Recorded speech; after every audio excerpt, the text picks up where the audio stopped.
Bienvenue au Clocher de Vendée. Si ce message touche votre cœur, je vous invite à aimer, vous abonner et le partager, afin qu'il puisse atteindre plus d'âmes. Que Dieu vous bénisse.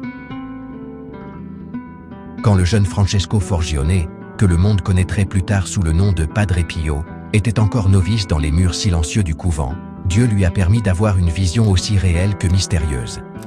Une nuit, pendant qu'il priait, son esprit fut transporté dans une vaste plaine sombre et infinie. Là, il se retrouva entouré d'une légion de démons, aussi laids que des mensonges, et aussi furieux que la jalousie de l'enfer. Ils rugissaient, grognaient, et se jetaient sur lui pour détruire sa vocation et sa pureté, avec un démon géant qui se distinguait, le plus terrifiant de tous, avec un regard qui montrait une haine pure. Le jeune homme trembla, mais il ne s'enfuit pas. Quand tout semblait perdu, une lumière éclatante apparut soudain dans l'obscurité. L'archange Michel descendit avec une multitude d'anges, tous avec des épées brillantes comme des étoiles. Saint Michel s'approcha du jeune frère et, d'une voix plus forte que le tonnerre et plus douce qu'une brise, lui tendit une épée de lumière. « N'aie pas peur, Francesco, dit-il. C'est ta bataille, c'est ta couronne.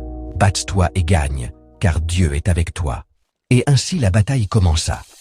Chaque tentation, chaque coup, chaque ombre sombre qui apparaissait était défaite par la foi, la prière et la grâce auxquelles le jeune homme s'accrochait sans céder. Ce fut une lutte longue et féroce, comme ces nuits sans sommeil, ces blessures sanglantes et les innombrables fois où le diable, plein de fureur, frappa son corps et son âme. Mais cette première victoire fut une prophétie et une promesse. Francesco avait vaincu les forces des ténèbres. Alors les anges chantèrent des louanges, et Saint Michel, le commandant des armées célestes, plaça une couronne brillante sur sa tête.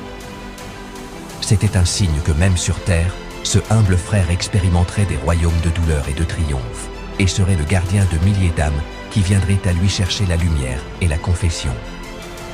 À partir de ce jour, le jeune Padre Pio sut que sa vie serait un champ de bataille, mais aussi une porte ouverte vers le ciel pour de nombreux pèlerins fatigués. Que sa lutte nous rappelle que la vraie guerre se livre dans le silence du cœur, où la foi conquiert l'enfer et où les couronnes sont gagnées à genoux. Francesco Forgione, connu sous le nom de Padre Pio de Pietrelcina. Priez pour nous. Amen.